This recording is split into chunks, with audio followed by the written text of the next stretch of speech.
محمد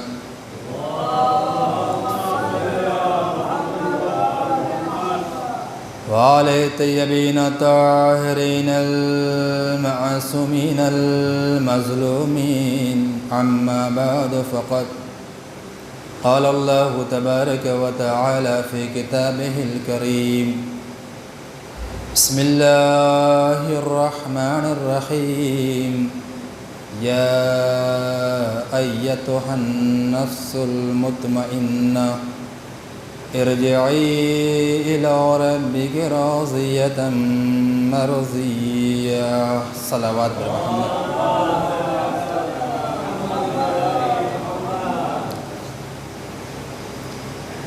حضرات محترم، معزز سامعین کرام،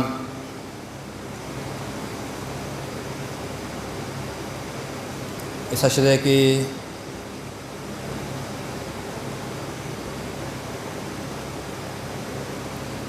چھٹی مجلس آپ کے درمیان حاضر ہوں اور آپ تمام حضرات مسلسل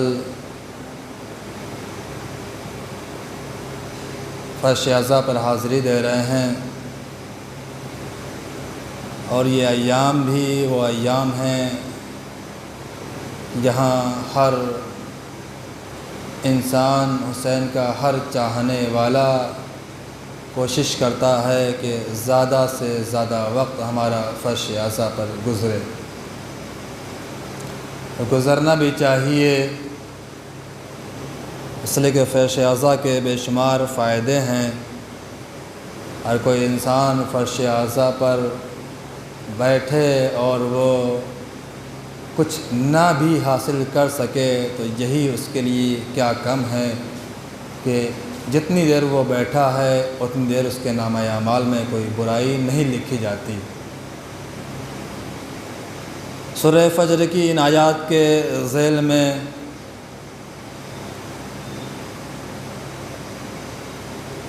کربلا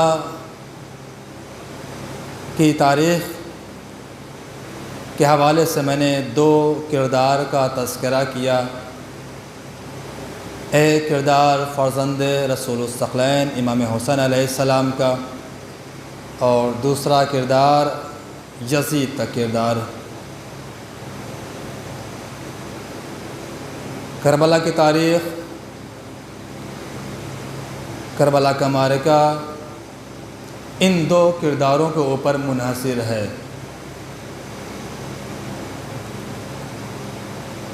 پچھلی مجالس میں نے تذکرہ کیا تھا امام کا ذکر کرتے ہوئے کہ امام نے قیام کیا، اقدام کیا، اور اس میں کیسے کیسے مسائل پیش آئے، کیا اسباب وجود میں آئے، میں نے بیان پیش کیا تھا۔ امام نے فرمایا کہ میں اپنے جد اور اپنے بابا کی سیرت پر عمل کرتے ہوئے امت کی اصلاح کرنا چاہ رہا ہوں، امت کی اصلاح کے لیے نکلا ہوں۔ طریقہ کار کیا بتایا؟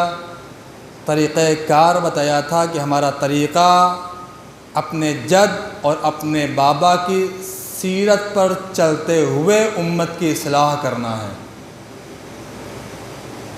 چلتے ہوئے امت کی اصلاح کرنا ہے، لوگوں کو، عوام الناس کو یہ بتانا ہے صحیح کیا ہے، غلط کیا ہے۔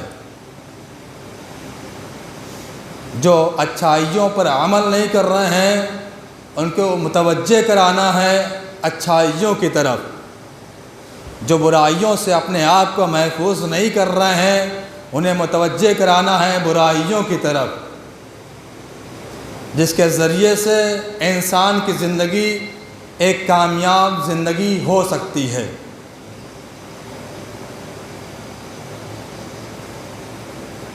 امت کی اصلاح کے لیے نکلے، امر بالمعروف اور نہی عن المنکر کرنے کے لیے نکلے۔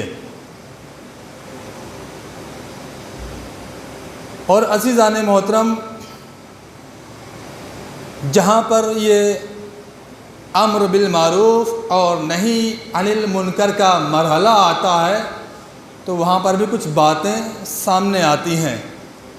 فقط امر بالمعروف اور نہی عن المنکر یہ معصومین سے منسوب نہیں ہے، ہمارا بھی فریضہ ہے اس دور میں، ہماری بھی ذمہ داری ہے اس دور میں۔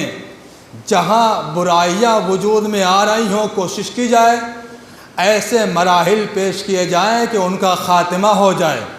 جہاں پر اچھائیوں پر عمل نہ ہو رہا ہو وہاں پر کوشش کی جائے کہ ایسے مراحل پیش کیے جائیں کہ انسان اچھائیوں کی جانب متوجہ ہو جائے۔ ایسے مراحل پیش ہونے چاہیے۔ لیکن اگر دور حاضر کا مشاہدہ کریں تو آپ کو یہی نظر آئے گا، بسا اوقات ایسا بھی نظر آتا ہے کہ لوگ یہ سمجھتے ہیں یہ ذمہ داری آج کے دور میں فقط اور فقط مولوی کی ہے، اور اس کے بعد بھی ایک قدم اور آگے بعض افراد ایسے ہی پیدا ہو جاتے ہیں کہ یہ ذمہ داری انجام دو، واعظ و نصیحت کرو، لیکن ان ایام میں نہیں، اس لیے کہ ہم آتے ہیں فضائل بیان کرو، خیبر و خندق بیان کرو تاکہ ہم محظوظ ہو سکیں۔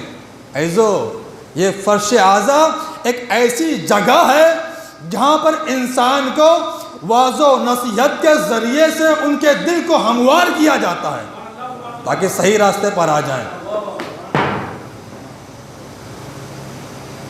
یہ امر بالمعروف اور نہی عن المنکر فقط معصومین پر نہیں ہے، ہم سب کی ذمہ داری ہے، ہم سب کی ذمہ داری ہے۔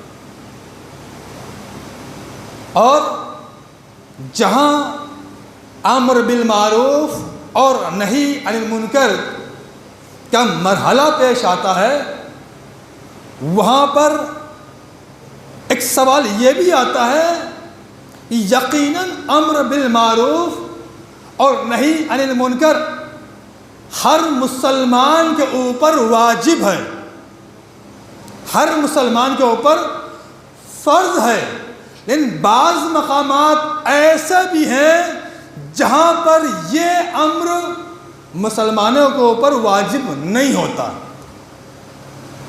بعض مقامات ایسے بھی آتے ہیں، ان میں سے ایک یہ جہاں پر ہمارے لیے کوئی بڑا خطرہ ملحق ہو جائے، کوئی ایسی چیز سامنے آئے جو ہمارے لیے ضرر ہو، نقصان دہ ہو، بہت بڑا خطرہ ہو، تو وہاں پر یہ امر ہمارے اوپر واجب نہیں ہوتا۔ وہاں پر یہ امر واجب نہیں ہوتا ہے، وہاں پر اپنی جان بچائی جا سکتی ہے۔ مثال کے طور پر ہماری جان میں خطرہ ہے، اب ایسے موقع پر انسان کیا کرے گا؟ اپنی جان بچائے گا یا دوسروں کو واعظ و نصیحت کرے گا، صحیح اور غلط کی تمیز بتائے گا؟ اسلام کہتا ہے اگر ہمارے اوپر کوئی بڑا خطرہ لاحق ہو رہا ہے تو ایسے موقع پر جان کا بچانا واجب ہے۔ اب یہ واجب نہیں رہا، اب یہ واجب نہیں رہا۔ اب جب یہ سوال پیدا ہوتا ہے، یہ مسئلہ آتا ہے، تو یہاں پر کہنے والے کہتے ہیں کہ جب امام حسین علیہ السلام نے اقدام کیا، امام حسین علیہ السلام نے قیام کیا، امر بالمعروف اور نہی عن المنکر کے لیے نکلے، تو کیا ان کے لیے جان کا خطرہ نہیں تھا؟ کیا امام کو نہیں معلوم تھا میری جان جانے والی ہے؟ کیا امام کو نہیں معلوم تھا ہمارے گھر والے قربان کر دیے جائیں گے؟ کیا امام کو نہیں معلوم تھا ہمارا خانوادہ قتل کر دیا جائے گا؟ کیا امام کو نہیں معلوم تھا ہمارے انصار و احباب قتل کر دیے جائیں گے؟ معلوم تھا۔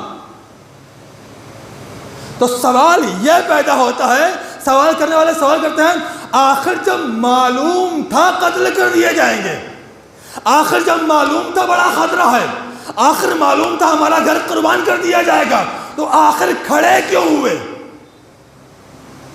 آخر قیام کیوں کیا؟ آخر اقدام کیوں کیا؟ آخر امر بالمعروف اور نہی عن المنکر کے لیے نکلے کیوں؟ ایسے مسائل پیش آتے نہیں آتے ہیں؟ آتے ہیں۔ یہی سوال امام کے دور میں ہوا، آخر کیوں نکلے؟ جب پتہ ہے جان جانے والی، جب پتہ ہے ہم قربان ہو جائیں گے، اسلام میں نکلیں گے تو ہمارا گھر شہید ہو جائے گا۔ عزیزان محترم، ہماری اور امام کے درمیان بس یہی فرق ہے۔ ہمارے اوپر جب بڑا خطرہ لاحق ہوتا ہے تو یہ ذمہ داری ہٹا لی جاتی ہے، لیکن امام کی نظر میں اس سے بڑھ کر ایک مسئلہ ہے، اس مسئلے سے بڑھ کر بھی ایک مسئلہ ہے کہ جہاں امر بالمعروف اور نہی عن المنکر کے منظر پیش آتے ہیں، مرحلے پیش آتے ہیں، تو وہاں پر یہ دیکھا جاتا ہے کہ یہ جو ہم امر بالمعروف اور نہی عن المنکر کے لیے نکلے ہیں، امت کی اصلاح کرنا چاہتے ہیں، تو یہاں پر اصلاح امت کا ہے یا ایک ایسی شے کا ہے جہاں سے اسلام گمراہ ہونے والا ہے، اسلام مٹنے والا ہے۔ عزیزان محترم، امام نے دیکھا کہ یہ دور ایسا دور آ گیا ہے جہاں پر حاکم اسلام شراب پی رہا ہے، حاکم اسلام جوا کھیل رہا ہے، اسلام کا خلیفہ کہلوانے والا بدکاری کر رہا ہے۔ اب امام نے دیکھا ایسا انسان جو حاکم وقت ہے وہ شراب پی رہا ہے، ایسا نہ ہو کہ دنیا دیکھے اور بعد میں کہے کہ شراب جزو اسلام ہو گئی۔ بدکاری جو حاکم کر رہا تھا، اسلام کا حاکم کر رہا تھا، اب ہم اس کی پیروی کریں گے۔ تو عزیزان محترم، امام نے سوچا اب ایسے اصلاح کی جائے کہ عوام نہیں بلکہ حاکم کو راہ راست پر لایا جائے۔ اب امت کی اصلاح کے لیے نکلے تو ایسا راستہ اختیار کیا کہ اب وہ مرحلہ آ گیا، اپنی جان کی بازی لگا دی اور اپنے خون کو اس طریقے سے پیش کر دیا کہ حاکم کو اتار لیا اور دنیا کے سامنے اسلام کو بچا لیا۔ السلام علیہ محمد پر بہت سارے مسائل اسراء میں پیش آئے، بہت سارے مسائل پیش آئے ہیں، اور ہر مسائل کا جواب امام نے عملی میدان میں دیا ہے۔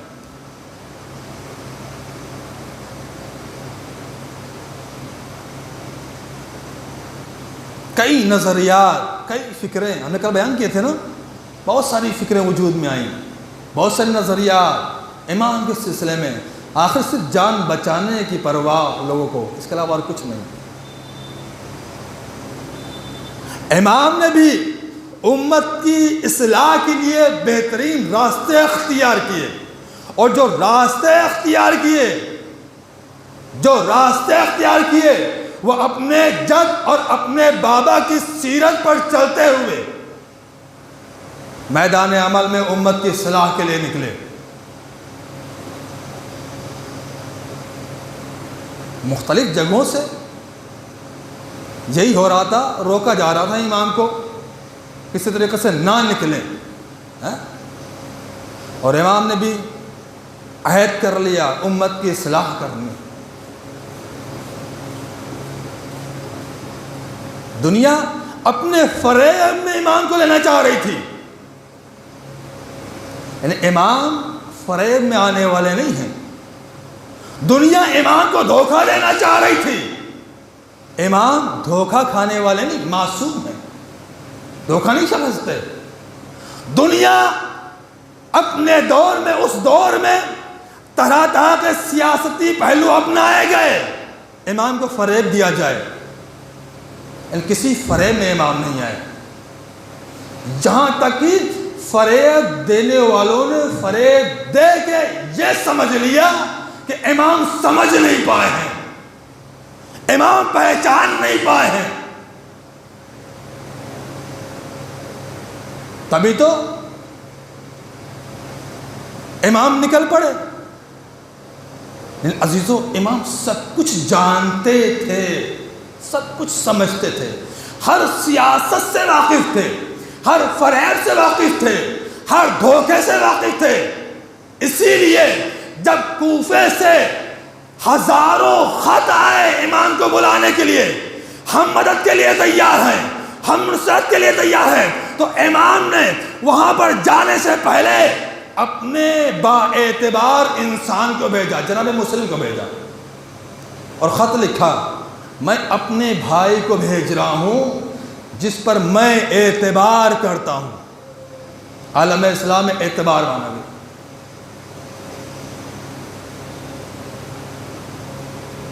اس دور میں کیسے کیسے سیاسی پہلو اپنائے گئے، امام نے بھی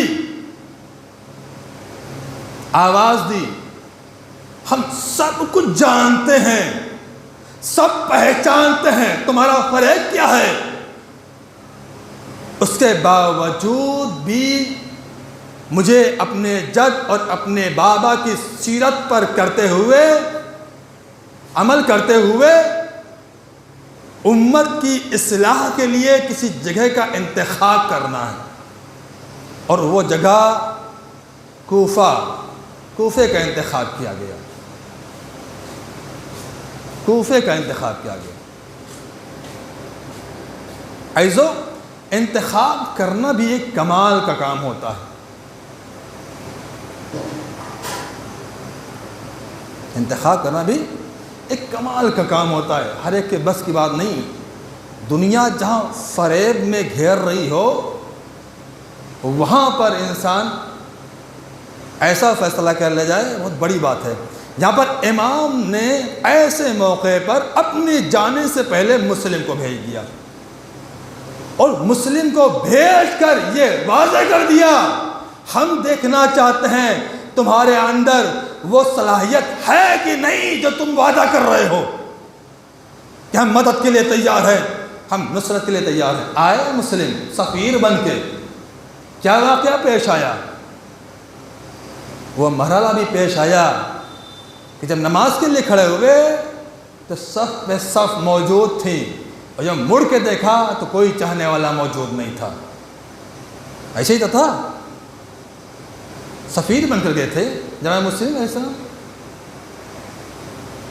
اور اس کے بعد بھی امام نے سب منظر دیکھ لیا، اس کے بعد بھی کوفے کی راہ پر چلے اور آواز دی، اگر میں بغیر معلومات کی ہوئے، بغیر پہچانے ہوئے آتا تب بھی تم کہتے کہ پہچان نہیں پائے، اور اگر نہ آتا تب بھی تم یہ کہتے کہ امام نے کہا تھا ہم اپنے جد اور اپنے بابا کی سیرت پر عمل کرتے ہوئے امت کی اصلاح کریں گے۔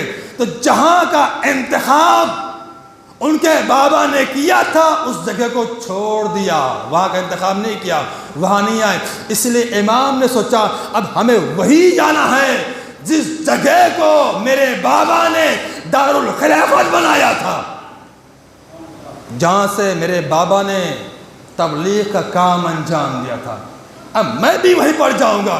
عزیزان محترم، امام کہہ رہے ہیں میں بھی وہیں پر جاؤں گا جس جگہ کو مولا کائنات نے خلافت کی جگہ بنائی تھی، دارالخلافت بنایا تھا، جہاں سے تبلیغ کا کام انجام دیا تھا۔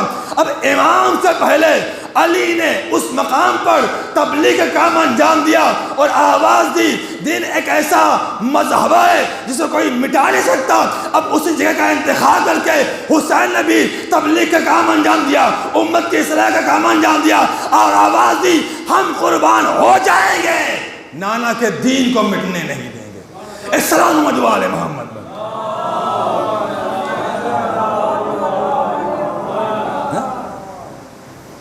کیسے کیسے فریب دیے گئے، کیسے کیسے سیاسی پہلو اپنائے گئے۔ اور گفتگو یہاں تک آ گئی ہے تو بیان کر دوں کہ اب اس زمانے میں یہ آپ لوگ دیکھتے ہیں سیاست بھی دو طریقے سے ہوتی ہے، سیاست بھی دو طریقے سے ہوتی ہے۔ ایک یہ ہے کہ جب سیاست کرتا ہے تو اس کی نظر میں سب سے پہلا مرحلہ ہوتا ہے مقصد کیا ہے، مقصد کیا ہے، اس کی جو نظر میں ہوتا ہے سیاست کے میدان میں کہ ہمارا مقصد کیا ہے.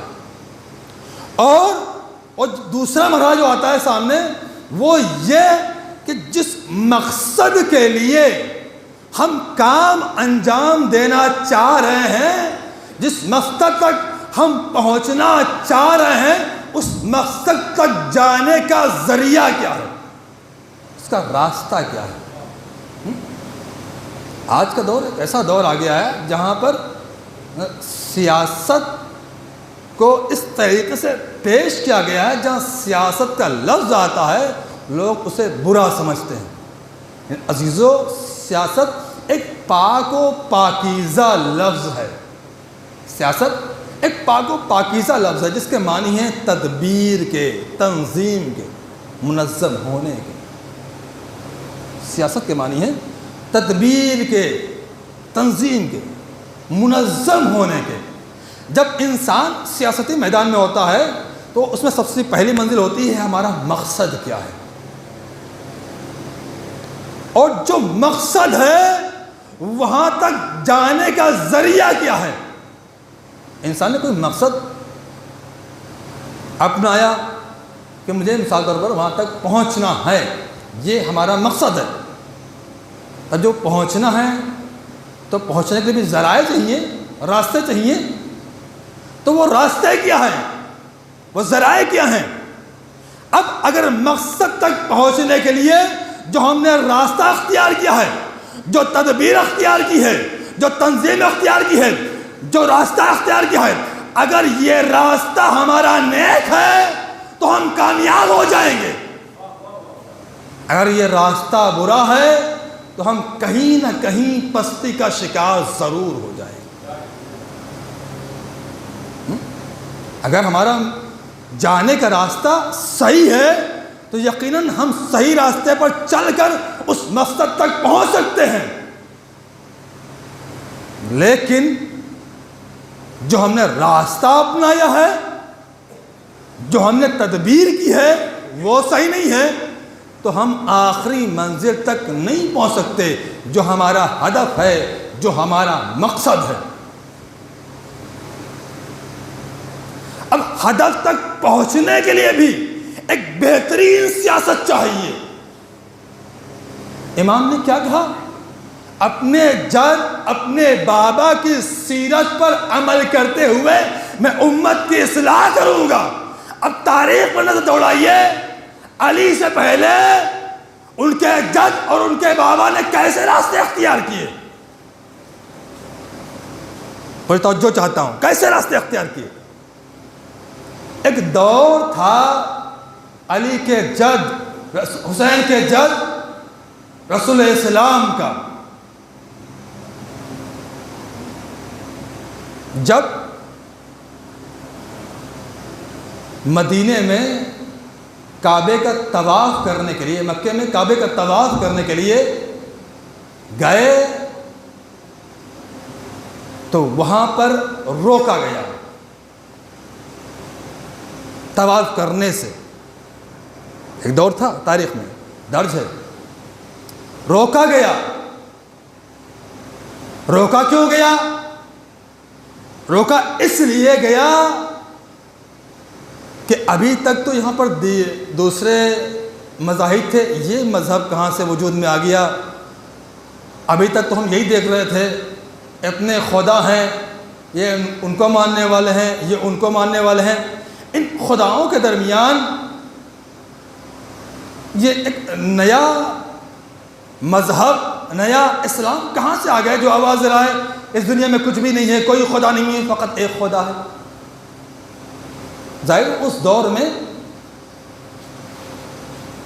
عیسائیت، یہودیت، کفر کا بول بالا تھا.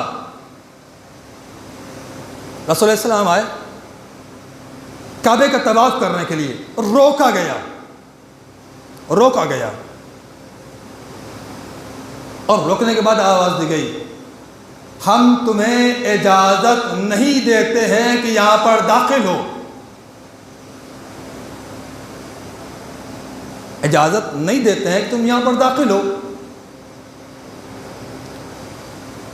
اب ایک طرف رسول ہے اور ایک طرف غیر خدا کے ماننے والے ہیں.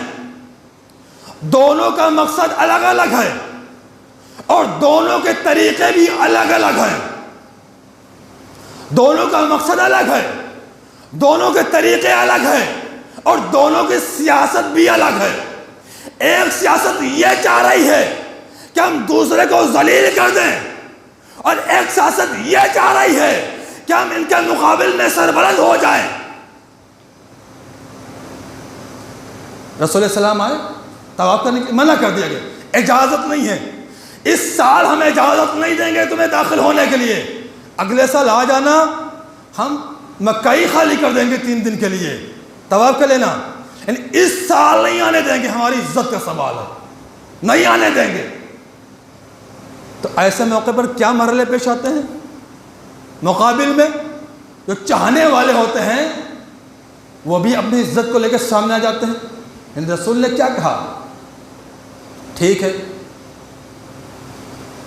ہم تم سے جنگ نہیں کریں گے, ہم آپ کی شرائط مان لیتے ہیں, جو شرطیں تمہاری ہیں ہم مان لیتے ہیں, ہم چلے جا رہے ہیں واپس.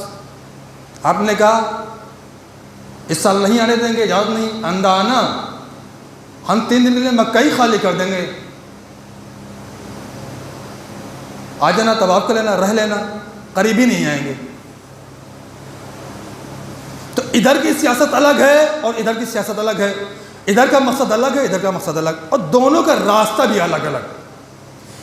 ادھر یہ چاہ جا رہا ہے کہ ہماری عزت ہے, ہماری شان و شوکت ہے, ہماری قدرت ہے, ہماری طاقت ہے, ہمارے پاس اتنے سارے خدا ہیں, ہمیں برداشت نہیں کہ ایک خدا کا ماننے والا یہ نیا اسلام بھی آ جائے یہاں پر. نہیں آنے دیا. رسول پلٹ آئے. ایسے لیے پر سوال ضرور پیدا ہوتے ہیں چاہنے والوں میں, ہوئے پیدا کہ نہیں پلٹنا چاہیے, لیکن پھر بھی رسول کی سیاست الگ ہے, رسول کا طریقہ کار الگ ہے. چلے آئے. اب جب دوسرا سال آیا شرطوں کے مطابق, اب رسول اسلام جب آئے ہیں مکے میں تو اب وہ جو جتنے افراد آئے تھے اتنے افراد نہیں آئے, اب سال بھر تیاری کر کے ایک بڑے قافلے کے ساتھ آ گئے, بڑے قافلے کے ساتھ آ گئے. اور ادھر کیا کہا تھا شرطوں کے مطابق, ہم مکہ خالی کر دیں گے. اب جب بڑے قافلے کے ساتھ آئے, سب کو آمادہ کر کے آئے, اسلام کی راہ پر لے کے آئے, تو اب ایسی راہ اپنائی جب مکے میں داخل ہوئے تو جو افراد روک رہے تھے وہی افراد ایسے منزل پر آ گئے جو آ کے آواز دے رہے ہیں, اے رسول ہم تمہارے ہاتھوں پر بیعت کرنا چاہتے ہیں, ہم تمہارا کلمہ پڑھنا چاہتے ہیں. عزیزان محترم, یہ رسول کی سیاست تھی. پہلے سال کو چھوڑ دیا, سوچا دوسرے ساتھ آئیں گے, ایسا راستہ اپنائیں گے یہ خود ہمارے پاس آ جائیں گے. ایسا محمد والے محمد پر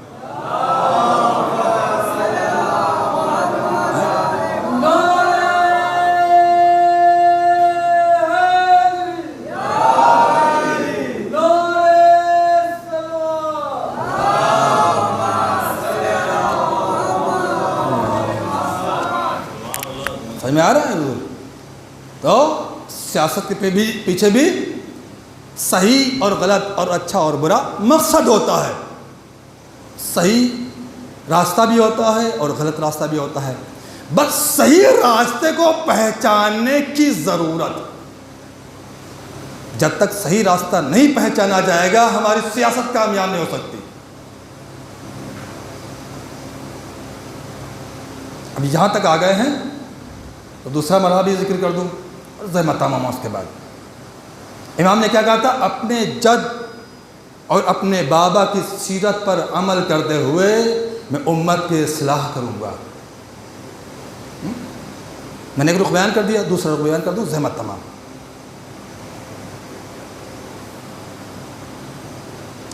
جب مقصد صحیح ہوتا ہے تو ہم کامیاب ہو جاتے ہیں، اور جب مقصد غلط ہوتا ہے تو ہم ناکام ہو جاتے ہیں، کہیں نہ کہیں پستی کا شکار ہو جاتے ہیں۔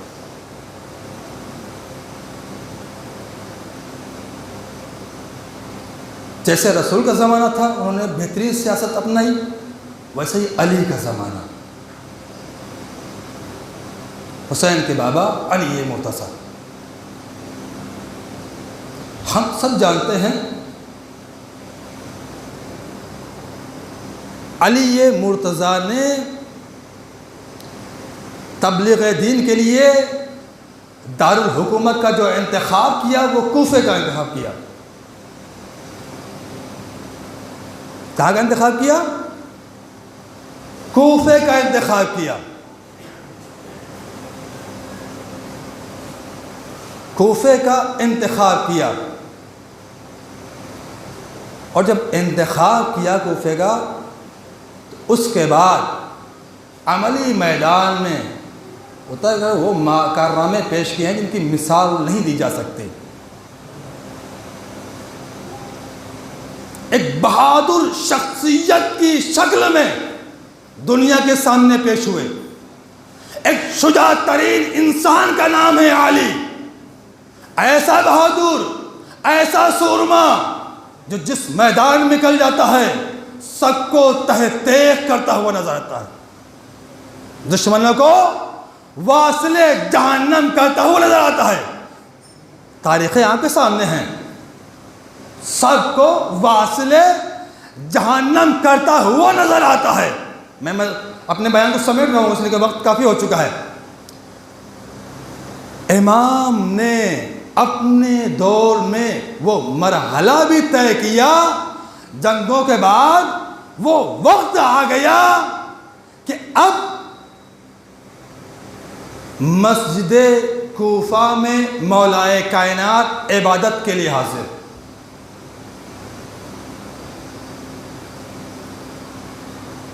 سب نے تاریخ پڑھی ہے، سنا ہے، شہادت میں سنتے رہتے ہیں، مولا کی شہادت میں ذکر ہوتا ہے۔ 21 رمضان مسجد میں حاضر ہوئے عبادت کے مرحلے میں۔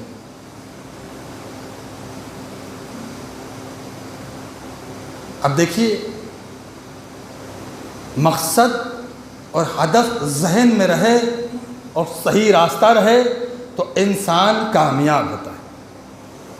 امام نے بھی عملی میدان میں یہ پیش کیا کہ دیکھو، ہم اپنی دنیا میں جب بھی میدان کارزار میں گئے ہیں تو فوجوں کو ہم قتل کرتے ہوئے نظر آئے، دشمنوں کو ہم واصل جہنم کرتے ہوئے نظر آئے، اور ہر میدان میں اپنی شجاعت کا لوہا منوایا۔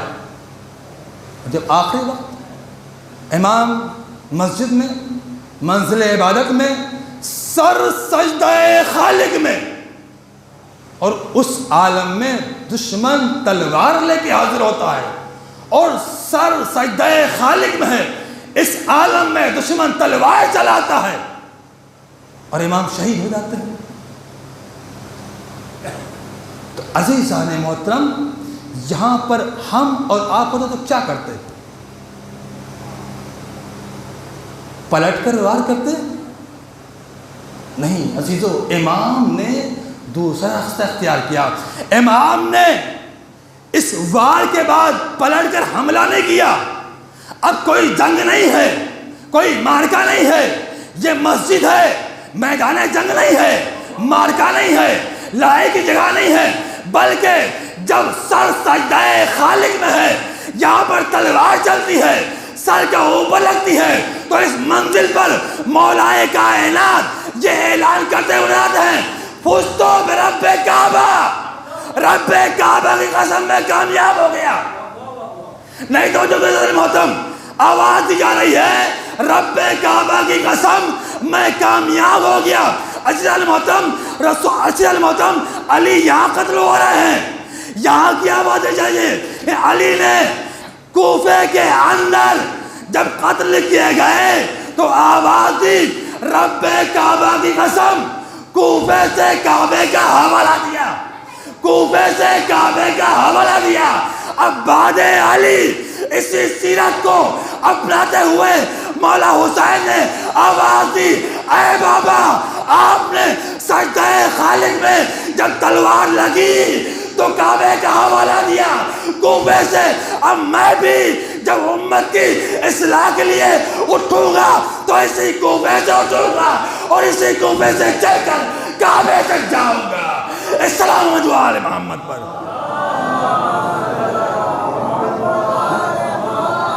اور اٹھے بھی اسی انداز سے، اپنا مرکز بنایا کوفے کو، امام نے اپنا مرکز بنایا کوفے کو، وہ جگہ جو مرکز فساد تھی اس جگہ کا انتخاب کیا امت کی اصلاح کے لیے، اس جگہ کا انتخاب کیا امت کی اصلاح کے لیے، اور دنیا والوں سے اس انداز سے پیش آئے جیسے میرے جد نے اور میرے بابا نے تبلیغ کی ہے، اسی طریقے سے میں بھی امت کی اصلاح کے لیے ان کی سیرت پر عمل کرتے ہوئے قدم بڑھاؤں گا، اقدام کروں گا۔ اور یقیناً ایسا ہی کیا۔ آج علی نے کوفے کے اندر جب ضربت لگی تو اپنی کامیابی کا اعلان کیا۔ تاریخ گواہ ہے، پوری زندگی ختم ہو گئی، جہاں دیکھو مرحلہ کامیاب ہو رہا ہے، جہاں دیکھو جنگ کے میدان میں سب کو قتل کیا جا رہا ہے، بڑے بڑے سرماؤں کو قتل کیا، بڑے بڑے پہلوانوں کو 20 سے 2 حصے کر دیے، فتح مکہ کیا، احد فتح کیا، خیبر فتح کیا، ان کہیں بھی امام نے اپنی فتح کا اعلان نہیں کیا۔ اپنی فتح کا اعلان کیا تو سجدہ خالق سے کعبے کی طرف اشارہ کر کے، اے رب کعبہ گواہ رہنا، علی کامیاب ہو گیا، علی کامیاب ہو گیا۔ اب حسین بھی اٹھے ہیں تو اسی راہ کو اپناتے ہوئے کوفے سے کار تبلیغ شروع کیا، آواز دی، اب یہ سلسلہ کعبے تک جائے گا، اور یقیناً کعبے تک جائے گا۔ آئے گا وہ زمانہ جہاں سے رسول نے ابتدا کی تھی، وہی زمانہ پھر بیٹھ کر آئے گا۔ ایک وارث رسول، ایک وارث حسین جب آئے گا اس دنیا میں تبلیغ دین کے لیے، تو وہ کعبے کو اپنائے گا اور وہاں سے اسلام کا پرچم لہرائے گا۔ الصلوات محمد و آل محمد۔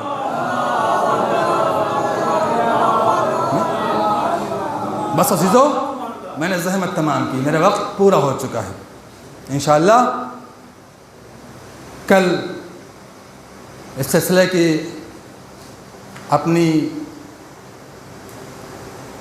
اپنے سلسلے کی انشاءاللہ آخری مجلس، آپ کی سماعتیں ماشاءاللہ بہترین سماعت رہی، کوشش کی گئی کہ کربلا کی تاریخ سے جتنا ہو سکے آشنائی کرائی جائے، مکمل کوشش کی ہے۔ ایک طالب علم کی حیثیت سے، چھوٹا سا طالب علم ہوں، جتنا مطالعہ تھا اس اعتبار سے ہم نے کوشش کی۔ بہرحال یہ مضمون، یہ موضوع ایسا ہے، بے انتہا وسعت ہے، کاش وقت ہوتا تو اور تفصیل سے کربلا کی تاریخ آپ کے سامنے پیش کی جاتی۔ چلتے چلتے آج 4 محرم آ گئی ہے، سب کے سب مسلسل محو اعضا ہیں۔ امام نے امت کی اصلاح کے راستے، بہترین راستہ اپنایا، امت کی اصلاح کے لیے جو راستے اپنائے اس میں اپنے بزرگان کی سیرت کو شامل کیا، اور اسی کا نتیجہ تھا کہ امام جب مدینے سے نکلے تو ایک چھوٹا سا قافلہ تھا، لیکن کربلا تک پہنچتے پہنچتے یہ امام کا کردار ہی تھا کہ قافلہ بڑھتا چلا گیا۔ ورنہ تاریخ میں دیکھیں، جو کربلا میں قافلہ آیا تھا، جو راستے میں امام سے افراد ملحق ہوتے چلے گئے تھے، وہ بظاہر اسلام کے ماننے والے نہیں تھے، مسلمان نہیں تھے۔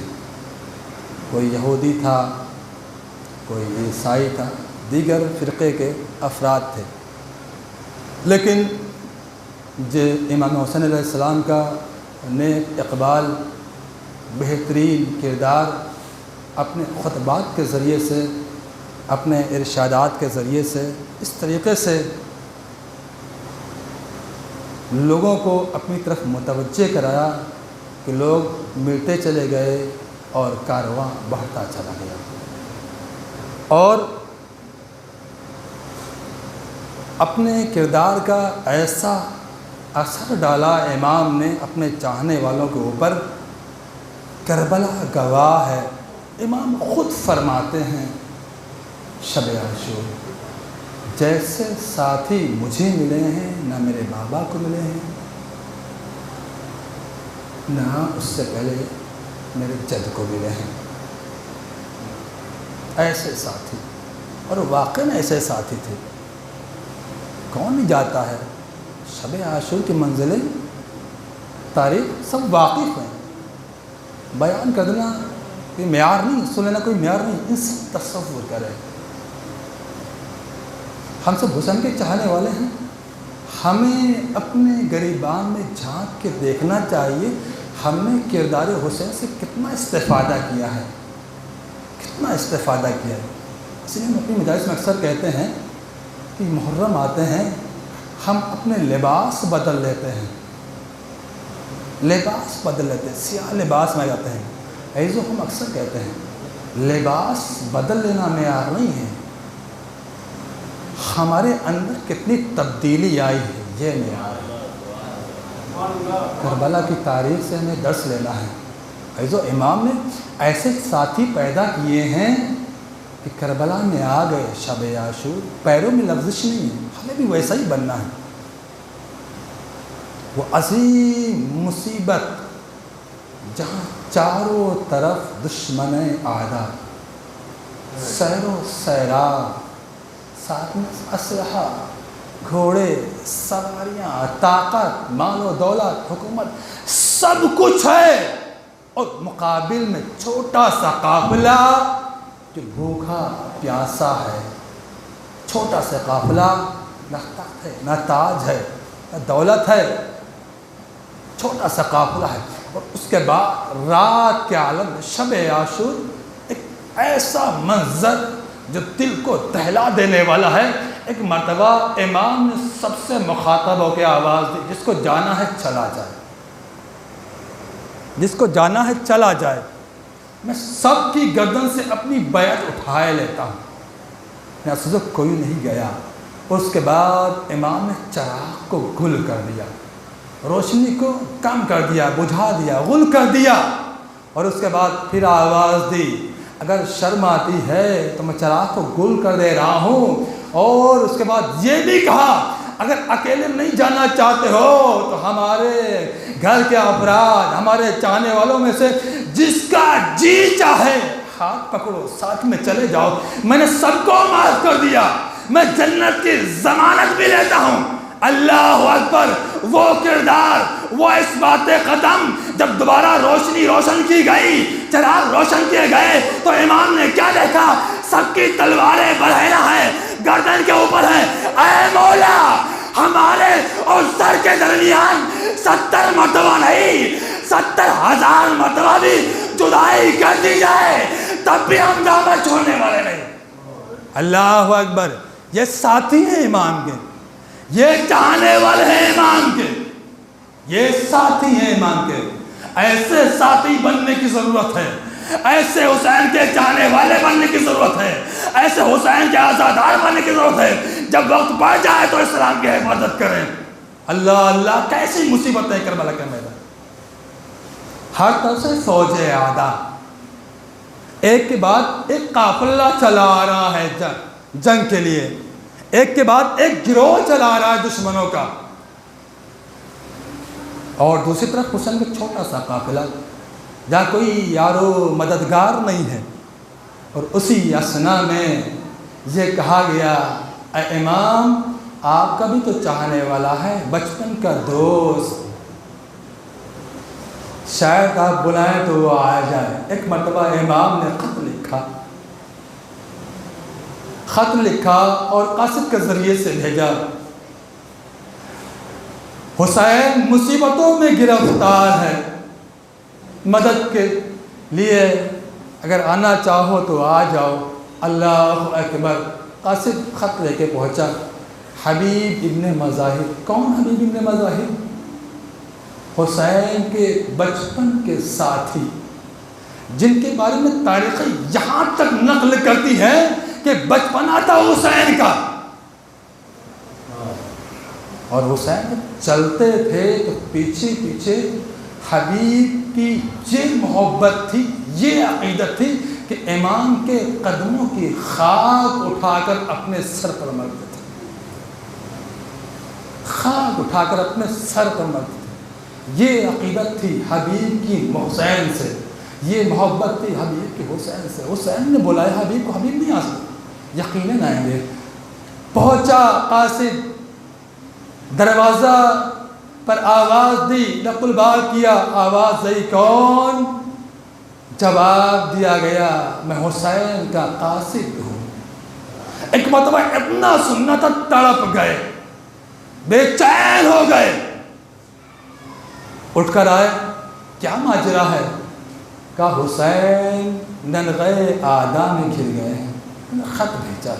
ایک مرتبہ خط لیا، آنکھوں سے لگایا، میرا سید و سردار جس نے خط بھیجا ہے، کیا دیکھا؟ اس میں لکھا ہے اے میرے دوست، اے مرد فقیہ، میں نرغے اعداء میں گر گیا ہوں، تمہاری مدد چاہیے۔ اللہ اکبر۔ خط کو پڑھا، آنکھوں سے لگایا، رکھا، گھر کے اندر گئے۔ ایک مرتبہ زوجہ نے پوچھ لیا حبیب کیا ماجرا ہے، کون ہے؟ پوچھا حسین کی طرف سے خط آیا۔ بتایا حسین کی طرف سے خط آیا۔ کیا خط تھا؟ کہا نرغے اعداء میں گر گئے ہیں، مدد کے لیے بلایا۔ کہا کیا کرنا ہے، کیا چاہتے ہو؟ ایک مرتبہ حبیب نے کہا میں ضعیف ہو گیا ہوں، میں کیا مدد کروں گا؟ ایک مرتبہ زوجہ حبیب نے آواز دی، اے حبیب اگر تم آقا کی مدد کے لیے نہیں جانا چاہتے ہماری رضا لے لو، ہم جائیں گے مدد کے لیے۔ اللہ اکبر۔ ایسی مصیبت کی منزل آ گئی۔ ایک مرتبہ حبیب نے کہا اے زوجہ میں تمہارا امتحان لے رہا تھا، میں تمہارا امتحان لے رہا تھا، آقا مجھے بلائے اور میں مدد کے لیے نہ جاؤں۔ اللہ اکبر۔ آئے دروازے اور اس قاصد سے کہا میرا لحاظ لو، فلاں مقام پر جا کر انتظار کرو، میں آتا ہوں، زمانہ بہت خراب ہے۔ وہ رہوار لے کر اس منزل پر گیا اور حبیب کسی طریقے سے اس منزل پر پہنچے، لیکن پہنچنے میں روایت بتاتی ہے دیر ہو گئی۔ جب پہنچے تو کیا دیکھا؟ اس رہوار، اس غلام اور اس رہوار کے درمیان میں باتیں ہو رہی ہیں، غلام اور رہوار کے درمیان میں باتیں ہو رہی ہیں۔ کیا باتیں ہو رہی ہیں؟ سنا، باتیں یہ ہو رہی ہیں، غلام رہوار سے کہہ رہا ہے اگر میرا آقا نہ آیا میرے مولا کی مدد کے لیے جانے کے لیے تو میں تیری پشت پر سوار ہو کے کربلا جاؤں گا، حسین کی مدد کروں گا۔ ایک مرتبہ یہ ماجرا دیکھنا تھا، حبیب نے سر پیٹا، اللہ اکبر۔ غلام بھی مدد کے لیے تیار، غلام بھی مدد کے لیے تیار ہے۔ اللہ اللہ، یہ کیسی منزل ہے مصیبت کی، کیسی منزل ہے۔ یہ شمع وہ شمع ہے جہاں مسائل تفصیل سے ہونا چاہیے، جہاں تک کہ دل کھول کے ہم رو سکیں۔ بس عزیزوں 2-3 منٹ اور لوں گا اور زحمت تمام کر دوں گا۔ جہاں تک میں آپ کو لے آیا، ایک مرتبہ حبیب اس رہوار کے ساتھ میدان کربلا کا راستہ اختیار کرتے ہیں اور آ جاتے ہیں میدان کربلا میں۔ ادھر میدان میں پہنچنا تھا، ایک مرتبہ ایک خوشی نمودار ہوئی، حسین نے آواز دی عباس اور اکبر آگے بڑھو، میرا بچپن کا دوست حبیب آ رہا ہے۔ ایک مرتبہ بڑھ کے استقبال کیا، اب بڑھ کے استقبال کرنا تھا۔ ایک مرتبہ حبیب نے سوچا یہ کیسی مصیبت ہے جہاں حسین اور حسین کے چاہنے والے ہمارا استقبال کر رہے ہیں۔ ایک مرتبہ سر سجدہ خالق میں رکھ دیا، آ گئے حسین کی بارگاہ میں، بس آخری فکرہ اور زحمت تمام، آ گئے حسین کی بارگاہ میں۔ جب حسین کی بارگاہ میں آئے ایک خوشی ہوئی، جب خوشی میں آواز گونجی، ایک مرتبہ آواز خیمے میں گئی، زینب نے کہا فضا کیا دیکھو کوئی اور بھی قافلہ آ گیا ہے؟ ایک مرتبہ فضا آئی اور جا کے خبر دیا قافلہ نہیں، تیرے بھائی کا دوست آیا ہے، حبیب آیا ہے۔ ایک مرتبہ زینب نے کہا اے فضا جاؤ حبیب سے میرا سلام کہہ دو، اے فضا جاؤ حبیب سے میرا سلام کہہ دو۔ ایک مرتبہ فضا آئی، آواز دی شہزادی نے تمہیں سلام کہلایا ہے۔ ایک مرتبہ خاک کربلا اٹھائی، سر پہ مارا، آواز دی ارے یہ منزل آ گئی، یہ مصیبتیں آ گئی، شہزادیاں غلام کو سلام کرے، اللہ اکبر۔ ایک اسی طریقے سے وہ مرحلہ بھی آ گیا، دست عادت جوڑ کے مولا کی بارگاہ میں اجازت ملی، میدان کارزار میں تاریخ کربلا لکھتی ہے ضعیفی کا عالم ہے، اس کے باوجود ایسے جنگ کی کربلا کے میدان میں 36 سے زیادہ افراد ایک حملے میں قتل کر ڈالے۔ اس کے بعد وہ مرحلہ آیا زخموں سے چور، گھوڑے کے اوپر ڈگمگا رہے، کمزین سے زمین پر آئے، شہید کر دیے گئے۔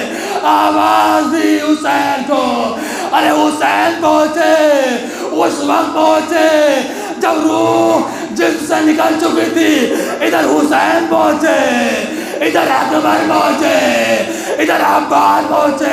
حسین نے حبیب کو اٹھایا، عباس نے چاہا سہارا دے، علی اکبر نے چاہا سہارا دے، ایک بڑا حسین نے منع کر دیا، میرا دوست ہے میں اٹھاؤں گا، میرا دوست ہے میں اٹھاؤں گا۔ اٹھا کے لا کے گنج شہیدہ میں رکھا، ماتم کیا، بیان کیا۔ اس کے بعد عاشورہ ختم ہو گئی۔ 11 محرم کو جب یہ قافلہ چلا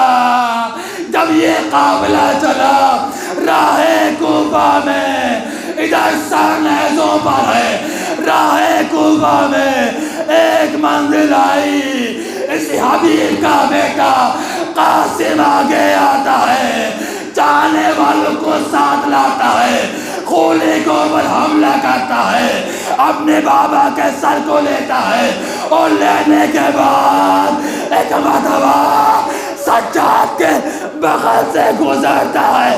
تاریخ میں آتی ہے آواز دی، ارے کوئی باپ مر جائے اس کا سر نیزے پہ ہو، بیٹا موجود ہو تو سر نیزے پہ نہیں ہونا چاہیے۔ عجب نہیں، سجاد